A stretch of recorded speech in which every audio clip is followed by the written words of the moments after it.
देखो मेनली तुम्हारा चैप्टर 1 में है प्रूफ और थ्योरम जो भी है, ठीक है। चैप्टर 1 में मतलब वो रूट 5 वाला, रूट 5 रूट 2 ये सब वाला, ठीक है। उसके बाद तुम्हारा डायरेक्टली है ट्रायंगल्स में है।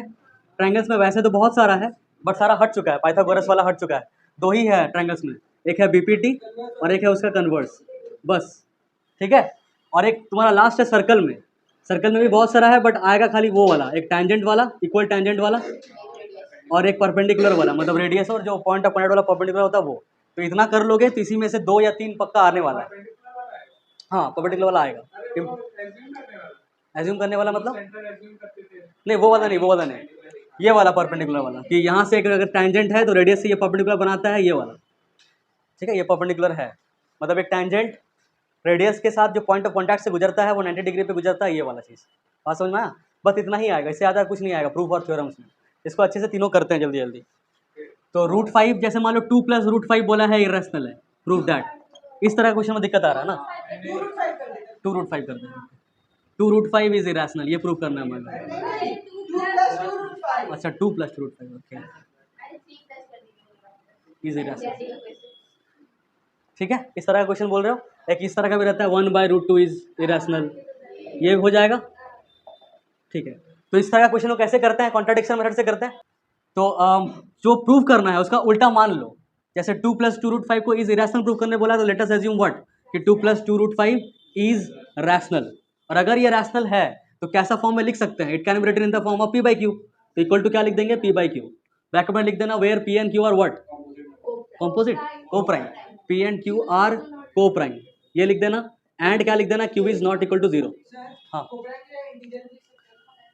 को प्राइम लिख सकते हो, सिर्फ इंटीजर लिखोगे नहीं चलेगा, को प्राइम लिखना बहुत जरूरी है। तुम इंटीजर नहीं भी लिखोगे चलेगा, इंटीजर अगर ऐड करना है तो कर सकते हो, बट को प्राइम लिखना जरूरी है। को प्राइम का मतलब होता है ऐसा दो नंबर जो आपस में सेम फैक्टर ना रहे, कोई सिमिलर फैक्टर्स ना रहे, काटे ना आपस में। हाँ, इसका HCF 1 हो, बहुत सारा डेफिनेशन हो सकता है। तो यहाँ पे लिख दिया पहला बात ये चीज, ठीक है। इसके बाद क्या करना, ये जो √5 वाला पार्ट दिख रहा है इसको अकेला करना बस, बाकी सबको उधर लेके जाना। तो क्या करोगे, सबसे पहले कि 2√5 इक्वल टू हो जाएगा p - q, p/q -2, ये वाला चीज हो जाएगा। उसके बाद क्या होगा कि √5 इक्वल टू क्या हो जाएगा, 1/2 p/q -2। अब ये p/q के फॉर्म में ही है, जहाँ पे p और q को प्राइम है और q 0 भी नहीं है, मतलब ये वाला एक रैशनल नंबर तो है। 2 तो क्लियरली रैशनल नंबर है, तो रैशनल माइनस रैशनल एक रैशनल नंबर आ रहा है, और 1/2 भी एक रैशनल नंबर है।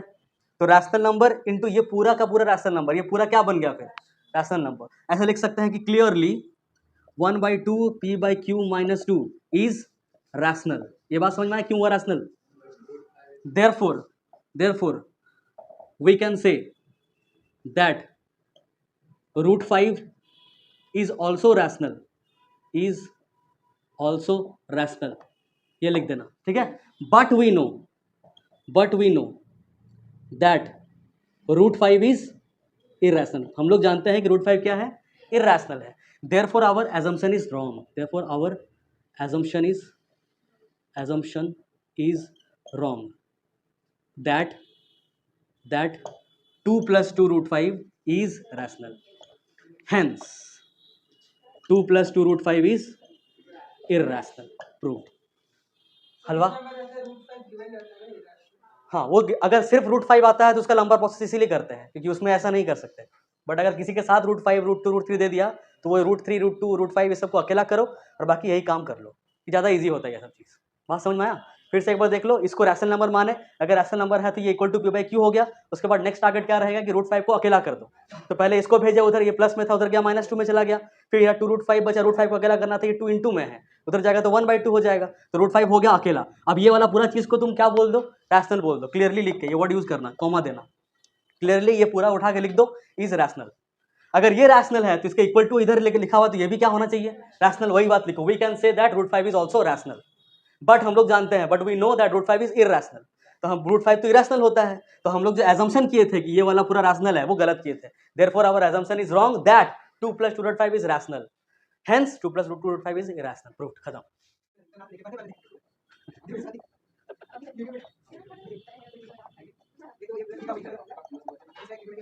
सुनो, ये बहुत ज्यादा इंपॉर्टेंट है, ये एकदम आएगा, एकदम मान के चलो, एकदम श्योर, ये 99.99% श्योर है कि आएगा। एकदम रट जाओ इस तरह से, ठीक है। पहले बोलता क्या ये, पहले वो सुन लो, समझ लो क्या है, उसके बाद इसका पूरा प्रूफ देखेंगे। प्रूफ को कम से कम घर पे जाके 3-4 बार रगड़ लेना, ठीक है। जिसको दिक्कत है, सबको नहीं बोल रहे, जिसको रटा हुआ उसका ठीक है। कहता क्या है वो देखो, बोलता है कि अगर तुम्हारे पास एक ट्रायंगल है, ठीक है, जिसका नाम कुछ भी होगा ABC, ध्यान से समझना, ठीक। और किसी एक साइड के, इस ट्रायंगल का 3 साइड है, किसी एक साइड के पैरेलल एक लाइन जा रहा है, पैरेलल, ठीक है, पैरेलल लाइन जा रहा है इस तरह से, ये वाला लाइन और ये वाला लाइन पैरेलल है। और कैसे जा रहा है, तो AB को और AC को काटते हुए जा रहा है P और Q में। तो अगर तुम्हारे पास एक ट्रायंगल है और एक ट्रायंगल से दो किसी साइड से पार होता हुआ एक लाइन जा रहा है, जो कि थर्ड साइड के क्या है, पैरेलल है, तो वो बाकी जो 2 साइड है ना, उसको इक्वल इक्वल रेशियो में क्या कर देगा, डिवाइड कर देगा। बात समझ में आया? मतलब गिवन क्या है इसमें, गिवन है कि जो PQ है वो BC के पैरेलल है। तो प्रूफ क्या करना है, होगा क्या, तो होगा ये कि जो AP और PB का रेशियो होगा, मतलब AP बाई PB, वो इक्वल हो जाएगा किसके, AQ बाई QC के। बस इसको इंग्लिश में लिखना जरूरी है कि इट स्टेट्स दैट, ये लिखना जरूरी है। जब प्रूव करने बोले, लिखेगा नहीं, हो सकता है कि state and prove basic proportionality theorem, बोलेगा प्रूव दैट, मान लो बोल रहा है ऐसा, बट फिर भी स्टेटमेंट लिखना जरूरी है, स्टेटमेंट लिख देना, ठीक है। फिगर बना के स्टेटमेंट लिख देना। स्टेटमेंट में भी अगर जिसको इंग्लिश में दिक्कत है वो लोग रट के जाना, एकदम रट लेना लाइन बाय लाइन क्या है नहीं है, एकदम एग्जैक्टली लिखना, क्योंकि इसमें फुल नंबर चाहिए। इसमें 5 में ये नहीं कि 4 भी मिल रहा है, जितना भी मार्क्स कर रहा है इसमें फुल नंबर उठाना है। ये सब फ्री वाला मार्क्स है, ये सबको गवाना मत, ठीक है। It states that if a line is passing through any two sides of a triangle, from two distinct points and parallel to third side, then it divides the two sides in equal ratios, ये भी लिख सकते हो, या फिर लिख सकते हो to sides in same proportion, ऐसा भी लिख सकते हो, ठीक है। क्या कह रहा है कि it states that if a line is passing through any two sides of a triangle, अगर कोई लाइन पास हो रहा है किसी 2 साइड से किसी ट्रायंगल का, तो क्या फ्रॉम टू डिस्टिंक्ट पॉइंट्स, मतलब 2 अलग अलग पॉइंट, इस लाइन का कुछ मतलब नहीं बनता इस बात का, 2 डिस्टिंक्ट पॉइंट्स, कि ऑब्वियसली 2 साइड से अगर पास हो रहा है तो अलग अलग ही पॉइंट होगा, फिर भी लिखना कि फ्रॉम 2 डिस्टिंक्ट पॉइंट्स, ठीक है। And parallel to third side, वो पैरेलल होना चाहिए किसका, थर्ड साइड का। तो क्या होगा, then it divides the two sides in equal ratios, ये 2 साइड्स को इक्वल रेशियोज में क्या करेगा, डिवाइड। रेशियोज का बात जब भी आता है तो समझ में आ गया कि बाई बाई होता है, ये बाई ये इक्वल टू ये बाई ये, ठीक है। स्टेटमेंट समझ में आ गया, लिख लो पहले इसको, रटते रटते लिखो, फिगर भी बनाओ, रटते रटते पहले स्टेटमेंट लिखो, फिर मिटा के हम लोग इसको रटते हैं। हाँ, सब कुछ लिखेंगे, पहले गिवन लिखना, फिर प्रूफ लिखना, फिर कंस्ट्रक्शन लिखना, फिर प्रूफ लिखना, चार पार्ट में डिवाइड करेंगे। पहले स्टेटमेंट लिखो, स्टेटमेंट लिखना जरूरी है, नहीं भी पूछा तो भी लिखना। हाँ, क्या क्वेश्चन में खाली BPT लिखेगा तो दिक्कत होगा ना, क्वेश्चन में ऐसा अगर फॉर्म में लिखता है तब तो छाप देना। नहीं एकदम नहीं, पहले लिखना है। देखो ऐसा भी पूछ सकता है कि क्या बोलेगा कि प्रूव बेसिक प्रोपोर्शनलिटी थ्योरम, या फिर बोलेगा प्रूव थेल्स थ्योरम, ठीक है, या फिर ये डायरेक्टली बोलेगा कि prove that this by this is equal to this by this if a line is passing through, पूरा स्टेटमेंट बोल देगा। तो कंफ्यूज मत होना कि ये तो BPT नहीं लिखा हुआ है फिर नहीं करेंगे, ऐसा मत करना। इसी जो पूरा का पूरा जो स्टेटमेंट दिख रहा है ना, उसी को लिख के बोलेगा प्रूव, तो अभी स्टेटमेंट लिख देना, BPT लिखना, फिर स्टेटमेंट लिखना, फिर शुरू करना अपना। तुम डाइवर्ट मत होना, सख्त लौंडा, जो भी बोले दुनिया तुमको करना वही काम है, ठीक है। हाँ, वही करना, मार्क्स चाहिए तो वही करना। इधर उधर घुमा के पूछेगा वो लोग, जानबूझ के घुमा के पूछेगा, डायरेक्टली नहीं बोलेगा कि BPT को प्रूव कीजिए। सबसे पहले 4 पार्ट में इसको डिवाइड करना। सबसे पहले लिखना गिवन क्या क्या है, तो गिवन क्या है वो लिखना एकदम डिटेल्स में कि ABC इज अ ट्रायंगल, ये लिखना, ठीक है। PQ is parallel to BC, ये भी लिखना। इसके अलावा और कुछ दिया हुआ है क्या, नहीं, और कुछ नहीं पता। PQ is parallel to BC है, ABC एक ट्रायंगल है, खत्म। इसके बाद करना है कि टू प्रूव क्या है, प्रूव क्या करना है हम लोग, तो प्रूव बोला था कि ये इक्वल होकर डिवाइड करता है, तो वही लिख दो कि AP by PB is equal to AQ by QC, ठीक है, समझ में आ गया। इसके बाद याद रखना, इसको याद रखना कि कंस्ट्रक्शन करना ही पड़ता है, इसमें कंस्ट्रक्शन लिखना। उसके बाद आना तुम प्रूफ में, PROOF, यहाँ से स्टार्ट करना। कंस्ट्रक्शन दो चीज़ करते हैं, एक करते हैं Q से और एक P से, दो हाइट बनाते हैं, ठीक है, हाइट बनाते हैं। हाइट बनाते हैं मतलब समझ जाना कि जब ये हाइट बोल रहे हैं तो 90 डिग्री में मार रहे हैं, तो इसको इस तरह से ही मारना कि ये 90 डिग्री दिखे कम से कम, थोड़ा सा अच्छा से बनाना है इसको, ऐसा नहीं बना देना। मान लो ऐसा बना दिया कोई, 90 डिग्री नहीं दिख रहा है, 90 डिग्री दिखना चाहिए, मतलब इस लाइन का ऐसा 90 डिग्री होना चाहिए। देखो ये 90 डिग्री दिख रहा है, बात समझ में आया? मतलब Q से निकलेगा और यहाँ पे 90 डिग्री पे मारेगा, यहाँ पे भी Q से निकलेगा और 90 डिग्री पे मारेगा। इसका नाम दे देना कुछ, कि क्या क्या दे दे बताओ, क्या EF, अच्छा ओके, E और F दे देते हैं, ठीक। पहला ये हो गया। दूसरा एक क्या करेंगे, इस PC को ज्वाइन कर देंगे और BQ को ज्वाइन कर देंगे।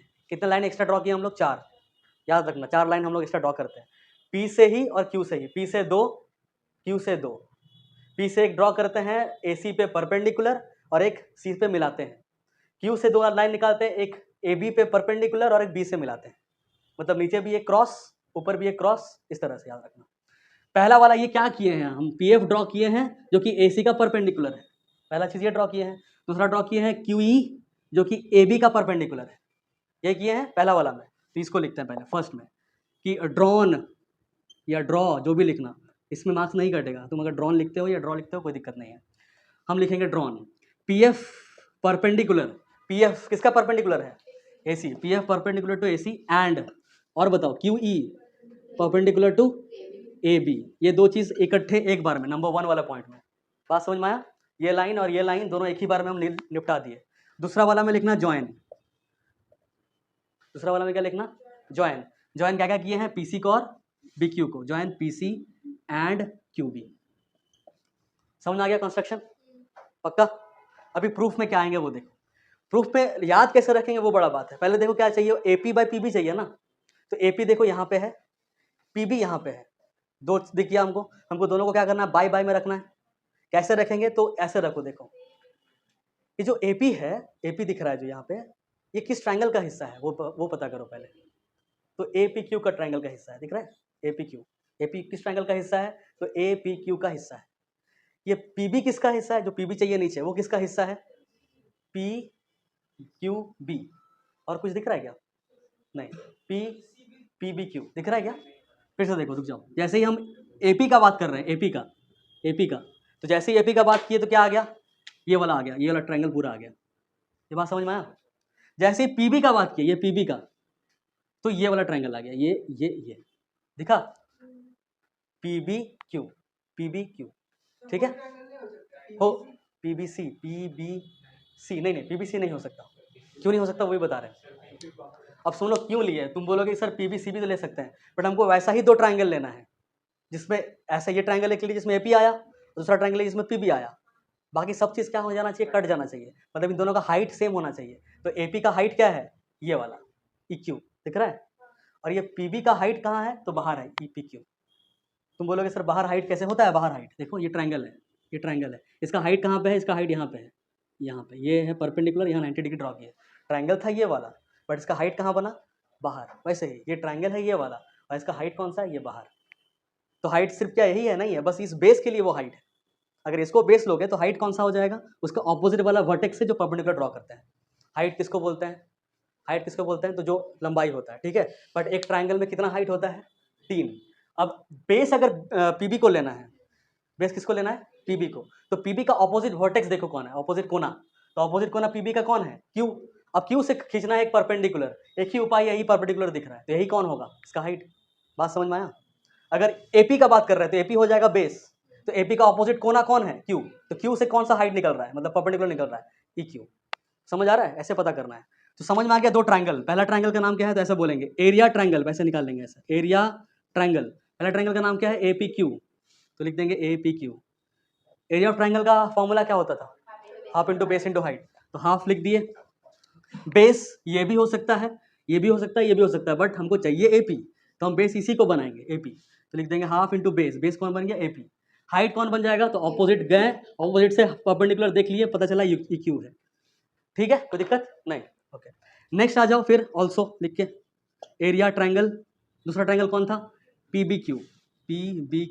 फिर से हाफ लिखेंगे, इनटू बेस तीनों का तीनों हो सकता है, बट जो जरूरत है उसको लिखेंगे क्या है, पीबी। तो पीबी अगर लिख दिए तो उसका ऑपोजिट कोना जाएंगे, उससे हाइट देखेंगे, फिर से इक्यू पता चलेगा। ठीक, अब हमको एपी और पीबी को बाय बाय में लिखना है, जिसका मतलब दोनों को क्या कर देना पड़ेगा, बाय बाय कर देना पड़ेगा। तो इक्वेशन 1 है और इक्वेशन 2 है, दोनों को क्या करो, डिवाइड, लिखना डिवाइडिंग इक्वेशन 1 एंड 2। इक्वेशन 1 ऊपर की ऊपर, इक्वेशन 2 ऊपर, 1 ऊपर, इक्वेशन डिवाइडिंग इक्वेशन 1 बाय 2, ये लिखना।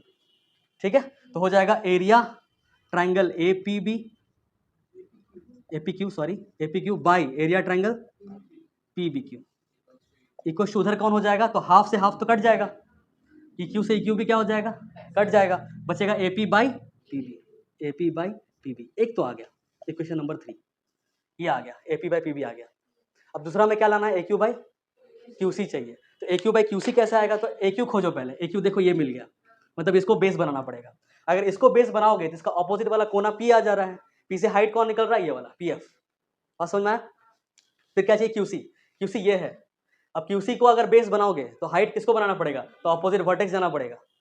ऑपोजिट वर्टेक्स से हाइट कहाँ निकल रहा है, देखो तो पीक्यू निकल रहा है, मतलब फिर से यही यही निकल रहा है। बट बोलोगे ऐसे कहाँ निकल रहा है, तो ऐसे अगर जाओगे ना इस तरह से, देखो ये वाला लाइन से तुमको ऑपोजिट वर्टेक्स जाना है, मतलब बी से ऑपोजिट वर्टेक्स जाना है। तो ये कहाँ से निकल रहा है, तो इसी के सेम तरीके से ऐसे निकल रहा है। ये बात समझ में आया?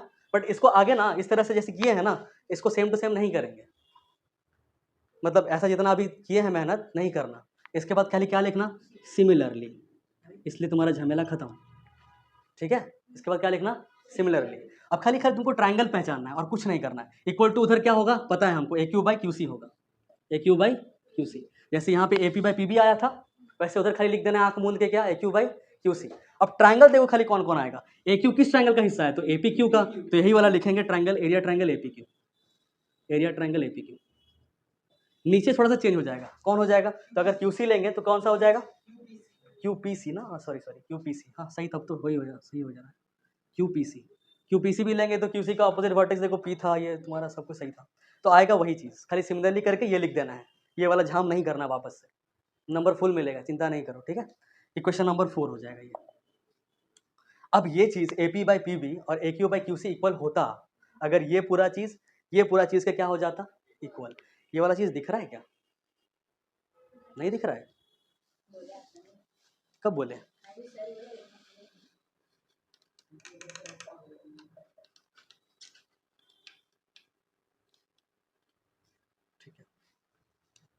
ठीक है, इतना हो गया। अब ये वाला पार्ट और ये वाला पार्ट इक्वल होना चाहिए था, बट है नहीं, क्या क्या इक्वल नहीं है, तो ऊपर वाला देखो न्यूमरेटर इक्वल है पूरा, यहाँ भी ए पी क्यू है, वहाँ भी ए पी क्यू ही है, यहाँ नीचे पी क्यू बी है, पी क्यू बी मतलब ये वाला पी क्यू बी, ये वाला है, दिख रहा है। और उस तरफ क्या है, क्यू पी सी है, क्यू पी सी। कैसे भी करके अगर ये दो ट्राइंगल, मतलब ये वाला और ये वाला इक्वल अगर आ जाता है तो मेरा काम हो जाएगा, मेरा प्रूव हो जाएगा पूरा का पूरा थ्योरम। अब कैसे प्रूफ होगा, तो क्लास 9 वाला एक कॉन्सेप्ट था, क्लास 9 में एक कॉन्सेप्ट पढ़े थे कि अगर तुम्हारे पास दो ट्रायंगल है, दो ट्रायंगल, और वो दोनों ट्रायंगल क्या हो रहा है, सेम बेस से निकल रहा है, ऐसे सेम बेस। देखो इस ट्रायंगल का भी बेस है ये वाला, और इस ट्रायंगल का भी बेस है यही वाला, और दोनों सेम पैरेलल लाइंस के बीच में है, तो वो दोनों ट्रायंगल का एरिया क्या होता है, सेम सेम। फिर से, अगर कोई दो ट्रायंगल है, उन दोनों ट्रायंगल का बेस सेम है, वो दोनों का दोनों ट्रायंगल सेम पैरेलल लाइंस के बीच में है, तो दोनों ट्रायंगल का एरिया क्या होता था, सेम। ही एक थ्योरम है, तो हम लोग खाली ये लिख देंगे। इसके बाद कहाँ लिखे बताओ, हो जाएगा ना, फ्रेम में आ रहा है कि नहीं थोड़ा देख लेना बस। इसके बाद हम लोग लिख लेंगे ये कि एरिया ट्रायंगल, एरिया ट्रायंगल, इस ट्रायंगल का नाम देखो क्या है, P Q B, P Q B is equals to area triangle Q P C. Reason खाली लिख देंगे कि triangles are at same base, base का नाम लिख देना, सेम बेस, कौन सा बेस है, बीसी की पी क्यू, पी क्यू, बहुत बढ़िया।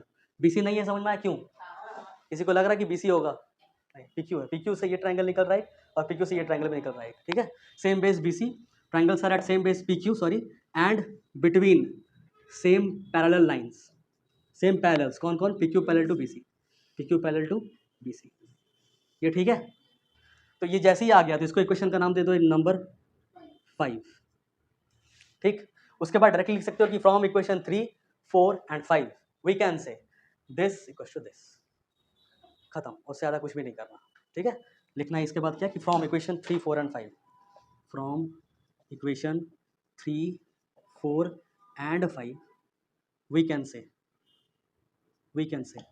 AP by PB is equals to AQ by QC. Proved. ठीक है, से बनेगा, दिक्कत नहीं है. मिड पॉइंट थ्योरम क्या होता था? मिड पॉइंट थ्योरम ना इसी का तुम्हारा थेल्स थ्योरम जो है या बीपीटी थ्योरम जो है उसी का एक स्पेशल केस है. Mid point theorem is the special case of BPT theorem, basic proportional theorem. Mid point theorem क्या कहता है? देखो, अगर तुम्हारे पास एक ट्रायंगल है और दो साइड से गुजरता हुआ एक लाइन जा रहा था, वो लाइन किसी भी दो डिस्टेंट पॉइंट से जा रहा था और थर्ड साइड के पैरेलल हो रहा था, बट मिड पॉइंट में खाली इतना ही है कि जो जाएगा लाइन वो दो साइड के मिड पॉइंट से होता हुआ जाएगा, बस मिड पॉइंट से होता हुआ जाएगा. ठीक है, अगर मिड पॉइंट से होता हुआ जा रहा है, ABC बोल के एक ट्रायंगल है, उस ट्रायंगल के किसी भी दो साइड्स के मिड पॉइंट को अगर हम लोग ज्वाइन करते हैं तो वो थर्ड साइड के क्या हो जाएगा? पैरेलल. बस इतना ही है मिड पॉइंट. हाँ, एकदम जरूरी है मिड पॉइंट से. कोई भी बनाओ, स्केलीन ट्रायंगल लो बना दिया ABC. ठीक है, अब ABC का कोई भी दो साइड तुम चूज करो रैंडमली, एक AB और BC. तो AB का मिड पॉइंट होगा यहाँ पे कहीं और BC का मिड पॉइंट होगा यहाँ पे कहीं. अगर इसको तुम ज्वाइन करोगे तो ये क्या होगा? पैरेलल होगा थर्ड साइड के. बस यही कहता है मिड पॉइंट थ्योरम कि if you join the mid points of any two sides of a triangle then that line joining the mid points will be parallel to the third side. ठीक है, इतना ही है. मतलब ये बाई ये equal to ये बाई ये इक्वल टू 1 हो जाता है. वो प्रूव करने भी कर सकते हो, प्रूव करना होगा तो, बट आएगा नहीं, रहने दो. देखो क्या कर रहा है. हाँ, 10 मिनट. इनवर्स ऑफ बीपीटी कहता है कि अगर तुम्हारे पास एक ट्रायंगल है, ठीक है, और अगर एक लाइन जा रहा है इस तरह से कुछ भी, और लाइन इस तरह से जा रहा है, लाइन इस तरह से जा रहा है कि जो दो रेशियो है, जो डिवाइड कर रहा है रेशियो, जो लाइन काटने का, वो अगर सेम है तो ये पक्का क्या होगा? PQ BC के पैरेलल होगा. जैसे उसी का उल्टा इसमें कह रहा है इफ स्टेट्स दैट, स्टेटमेंट बता रहा है, if a line is passing through any two sides, any two distinct points from two sides of a triangle, then and it divides the two sides in same ratio, then the line is parallel to third side. समझ में आया क्या बोला? कि अगर कोई triangle है, उस ट्रायंगल से अगर एक लाइन पास हो रहा है दो डिस्टिंक्ट पॉइंट को टच करते हुए किसी दो साइड ऑफ अ ट्रायंगल का, ठीक है, कुछ इस तरह से कि वो दो साइड को क्या कर रहा है, जो डिवाइड कर रहा है वो इक्वल रेशियोज में कर रहा है, तब ये जो लाइन पास हो रहा है वो थर्ड साइड के क्या हो जाएगा? पैरेलल हो जाएगा. ठीक है, इसको एक बार शॉर्टकट में इसका प्रूफ देख लो, सिर्फ शॉर्टकट में. मान लो इसको प्रूव करना है, ठीक है, तो क्या करना कि प्रूफ क्या करना है, इसमें गिवन क्या है? गिवन है कि AP बाई PB ये इक्वल होगा किसके? AQ बाई QC के. ये तो गिवन है. प्रूफ क्या करना होगा? प्रूफ क्या करना है हम लोगों को प्रूव करना है कि जो PQ है वो पैरेलल है BC के. यही ना प्रूव करना है. समझ में आ गया? तो थर्ड में लिखना कंस्ट्रक्शन. फिर से कंस्ट्रक्शन में क्या करना, एक अलग से एक पॉइंट ले लेना, Q के ऊपर या Q के नीचे, जहां तुम्हारा मन हो, मतलब इसी लाइन में लेना, इसी वाली लाइन में, और उसका नाम दे देना Q डैश. ठीक है, Q डैश, और फिर PQ डैश को ऐसे मिला देना डॉटेड लाइन से, और लिख देना कंस्ट्रक्शन में क्या कि draw PQ dash such that, कुछ इस तरह से कि PQ डैश हो जाए पैरेलल किसके? BC के. ठीक है, और ऐसे ब्रैकेट में लिख देना लेट. हम लोग क्या मान लिए कि हम, ठीक है भाई, तुम लोग बोल रहे हो PQ को और BC को पैरेलल प्रूव करना है, हम बोल रहे हैं ठीक है नहीं है पैरेलल, कोई एक अलग पॉइंट है Q डैश जहाँ पे PQ डैश जो है वो पैरेलल है BC के. बोल सकते हैं ऐसा. अब ऐसा अगर है, अगर PQ डैश BC के पैरेलल है तो क्या होगा? अगर PQ डैश पैरेलल है BC का तो by mid point sorry by Thales theorem, BPT theorem, ये बाय ये इक्वल हो जाएगा ये बाय ये. तो यहाँ पे हम लोग बोल सकते हैं प्रूफ में कि as PQ dash is parallel to BC then by basic proportionality theorem, क्या कहता था वो थ्योरम कि अगर किसी ट्रायंगल में एक लाइन मतलब दो लाइन से पार होते हुए जा रहा है और थर्ड साइड के अगर पैरेलल है तो इक्वल इक्वल डिवाइड करेगा, तो पी क्यू डैश हम लोग बीसी के पैरेलल बोल दिए, तो इसका मतलब A P by P B वो किसके इक्वल होगा बताओ?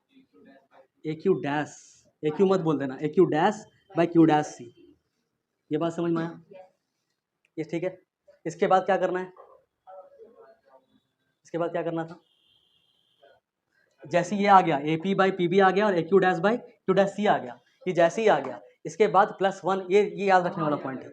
इसके बाद याद रखने वाला पॉइंट है, स्टार मार्क करना मत, हम बता रहे हैं खाली ये याद रखने के लिए कि इसके बाद बोथ साइड क्या कर देना, बोथ साइड एडिंग लिखना, एडिंग बोथ साइड 1 कर सकते हैं। हाँ क्या कर सकते हैं, कुछ भी हाँ कर सकते हैं। अच्छा मैं डायरेक्टली ये बोल दोगे ये और ये इक्वल, हाँ वो भी कर सकते हो। फिर क्या हो जाएगा, A Q by Q C, A Q by Q C किसके इक्वल हो जाएगा, A Q dash by Q dash C के इक्वल। ठीक है, इतना समझ में आ गया।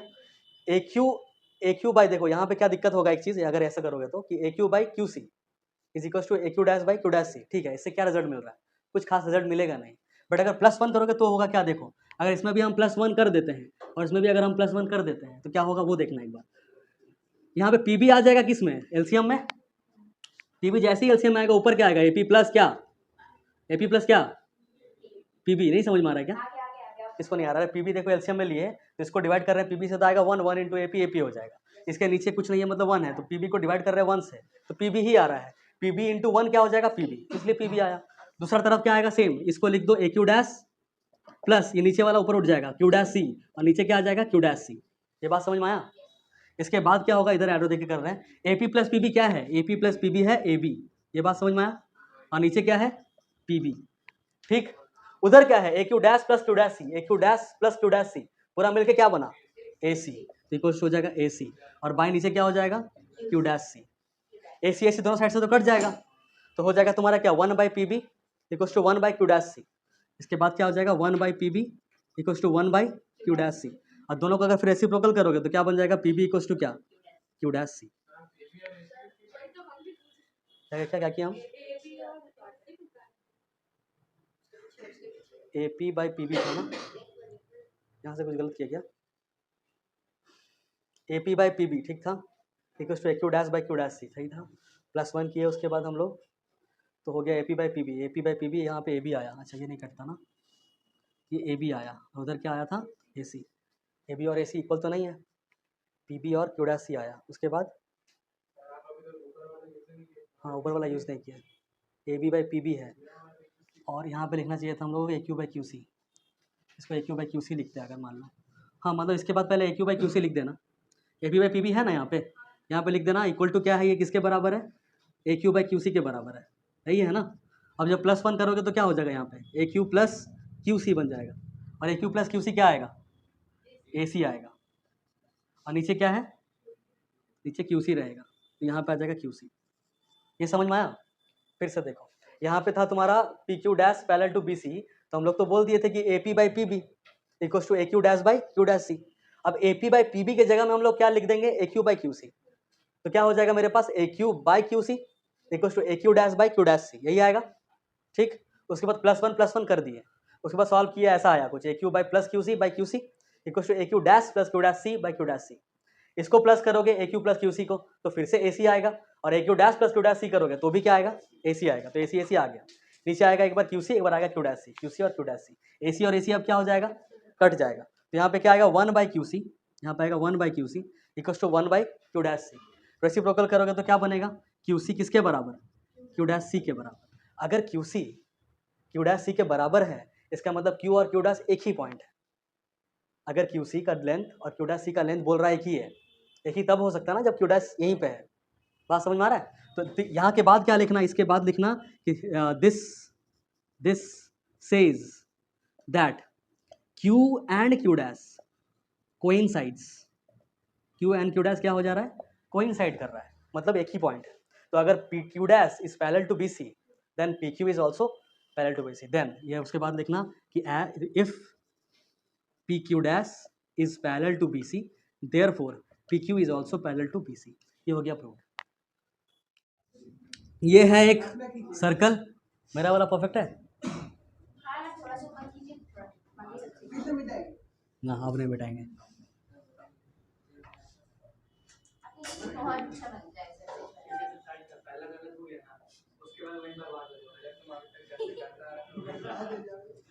वहीं बर्बाद हो जाओगे। क्या कुछ भी चल रहा है। हाँ, डिग्री है ये वाला, ये पॉइंट ऑफ कांटेक्ट है। तो ये टेंजेंट, इसका थ्योरम बताओ क्या है कि radius the radius makes 90 degree, या फिर radius is always perpendicular, the radius is always perpendicular to the tangent at point of contact. ये प्रूव करना है, ठीक है। थ्योरम क्या है कि the radius is always perpendicular to the tangent. जो रेडियस होता है वो टेंजेंट का हमेशा परपेंडिकुलर होता है एट पॉइंट ऑफ कांटेक्ट में, पॉइंट ऑफ कांटेक्ट में हमेशा परपेंडिकुलर होता है, ठीक है। कैसे प्रूव करना है इसको ये कर देना कि कोई एक पॉइंट ले लेना बाहर में, इस पॉइंट का नाम तो वो है और इसका नाम मान लो P है, इस पॉइंट का नाम P है, ठीक है। इस लाइन में कहीं और एक पॉइंट ले लेना Q, ठीक है। समझ में आ गया, याद आ गया होगा। अब O से ये जो Q है इसको ज्वाइन कर देना, ठीक। ये जो OQ है क्लियरली सर्कल को पार करके आगे बढ़ जा रहा है, मतलब ये रेडियस से क्या होगा, बड़ा होगा, मतलब OQ is greater than the radius. Shortcut में बता रहे सुनना कि OQ क्या हो जाएगा, ग्रेटर देन रेडियस हो जाएगा। और अगर OQ ग्रेटर देन रेडियस है तो OQ ग्रेटर देन क्या होगा, OP होगा। समझ में आ रहा है। इसके अलावा कोई भी अगर हम लोग पॉइंट लेते हैं, Q इज एनी पॉइंट है, any point apart from P, let Q is any point apart from P, मतलब Q एक ऐसा पॉइंट है तो लाइन में जो P तो नहीं है, P के अलावा कुछ भी है, तो P के अलावा कुछ भी तुम पॉइंट लो और O से मिलाओ तो सर्कल से कहाँ निकल जाएगा, बाहर। और सर्कल से बाहर निकला तो रेडियस से क्या हो गया, बड़ा, तो रेडियस से बड़ा होगा मतलब OP से क्या हो जाएगा, बड़ा। तो देयरफॉर हम लोग लिख सकते हैं OP is the smallest line from O to this line, to the tangent लिख देते हैं, टू द टेंजेंट। ये बात समझ में आया। अब 9 में एक चीज पढ़े थे तुम लोग कि जो शॉर्टेस्ट लाइन होता है वही परपेंडिकुलर होता है।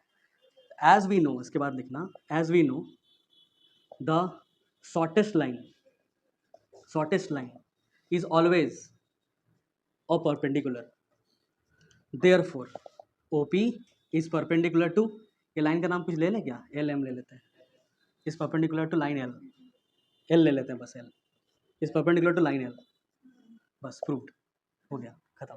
समझ में आ गया। इसको प्रूव करने बोला था OP परपेंडिकुलर टू L है, तो हम लोग क्या किए, P के अलावा एक पॉइंट ले लिए, उसको ड्रॉ कर दिए, बोले कि ये जो OQ है दिख रहा है सर्कल से बाहर हो रहा है क्लियरली, इसलिए OQ जो होगा रेडियस से बड़ा होगा। अगर रेडियस से बड़ा है तो OQ is greater than OP। और इसके जैसे उसके बाद लिख देंगे थोड़ा सा कि Q के अलावा कुछ भी पॉइंट ले लेंगे अपार्ट फ्रॉम P, तो वो हमेशा OP से क्या हो जाएगा, बड़ा हो जाएगा। और OP से अगर बड़ा हो जाएगा इसका मतलब OP सबसे क्या है, छोटा, और सबसे छोटा लाइन हमेशा क्या होता है, परपेंडिकुलर, देयरफॉर OP परपेंडिकुलर है, खत्म। समझ में आ गया, लिख लो। Tangents drawn from an external point to a circle, an, ठीक है, यहाँ पे एन है, to a circle is what, tangents बोला ना, आर इक्वल, ये बोला है। क्या कह रहा है कि अगर दो टेंजेंट्स ड्रॉ किया जाए कोई एक एक्सटर्नल पॉइंट से कोई एक सर्कल में, तो लोग आपस में क्या होता है, इक्वल होता है। ये सब तुम लोगों को पता है, बहुत सारा क्वेश्चन बनाया भी हो, प्रूफ देखते हैं जल्दी से करते हैं, लिखेंगे नहीं कंप्लीट, खाली देखो कैसा होता है क्योंकि बहुत ज़्यादा ईजी होता है। ये O है, इस एक पॉइंट ले लेना P, यहाँ पे T बोल देना, यहाँ पे S बोल देना, PT और PS को क्या करना है, इक्वल प्रूफ करना है। टू प्रूफ में क्या करना है, PTO को इक्वल करना है PS से, ठीक है। कंस्ट्रक्शन वर्सन लिख लेंगे, OT को और OS को ज्वाइन कर देना, दोनों रेडियस है, ये भी रेडियस ये भी रेडियस। PO को कंस्ट्रक्शन कंसल्ट करके जोड़ देना, मतलब कंस्ट्रक्शन में क्या क्या आ जाएगा, ज्वाइन आ जाएगा, OT OS एंड OP, ये तीन चीज को हम लोग ज्वाइन किए, ठीक है। ज्वाइन करने के बाद फिर आ जाना प्रूफ में, मतलब प्रूफ में PROOF, फिर दो ट्राइंगल ले लेना, ये वाला और ये वाला। एक ट्राइंगल है कौन सा, PTO, और एक ट्राइंगल है कौन सा, POS।